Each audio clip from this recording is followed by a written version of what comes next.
প্রতিবাদে আপনারা সামিল হয়েছে, আপনারা মূলত কারা?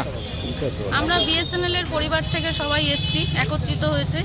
কারণ আমাদের সমাজে মেয়েদের প্রতি যে অন্যায় অকথ্যভাবে ব্যবহার করা হচ্ছে, ইভেন আমাদেরকে যেই আচরণে আমাদেরকে দেখা হচ্ছে, আজকে রাস্তাঘাটে যখন আমরা চলছি তখন আমাদের বিভিন্ন ধরনের ইভটিজিং, বিভিন্ন ধরনের ছোট পোশাক বলে যে ধরনের আমাদের লোকসমাজে মানুষেরা দেখছে, তো সেটার প্রতিবাদে আমরা আজকে এখানে সবাই এক হয়েছি।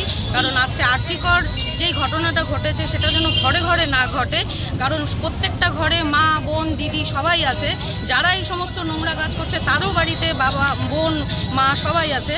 তো সেক্ষেত্রে এই আর্যিকরটা যেন ঘরে ঘরে সমস্ত দপ্তরে দপ্তরে অফিসে না পৌঁছায়, তার জন্য আমাদের এই প্রতিবাদী আন্দোলন। নাম বর্ষা রায় সরকার।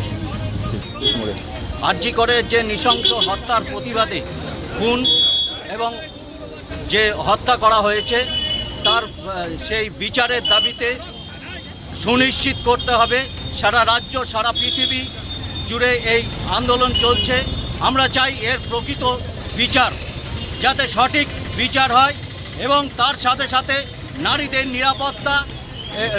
নিরাপত্তা সুনিশ্চিত করতে হবে। আজকে নারীদের নিরাপত্তা সেই জায়গায় নেই। আজকে নারীরা যেখানে রাস্তাঘাটে ঠিকমতো চলাফেরা করতে পারছে না, সেটা সুনিশ্চিত করতে হবে সরকারকে, এবং সেটা যাতে হয় তার ওপর সেটা নজর দিতে হবে। নারীদের এবং কর্মক্ষেত্রে প্রতিটি দপ্তর, প্রতিটি অফিস, সরকারি বেসরকারি প্রতিষ্ঠানেও নারীদের সুরক্ষিত রাখার জন্য আজকে আমরা বিএসএনএল এর পরিবার এবং সমস্ত কর্মচারীরা এখানে আছেন, সমস্ত ধরনের কর্মচারীরা তারাও আজকে এই প্রতিবাদে সামিল হয়েছেন।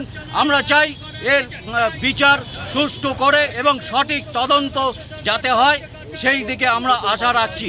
আপনার নাম আর পরিচয়? এবং প্রকৃত অপরাধীর যে সাজা সেটা যাতে হয়। যেভাবে নৃশংস খুন হয়েছে তার প্রতিবাদ আমরা জানাচ্ছি বিএসএনএল এর তরফ থেকে। আমার নাম শুভেন্দ্র কুমার চন্দ্র রায়, বিএসএনএল এর তরফ থেকে, কর্মচারীর তরফ থেকে বলা হচ্ছে।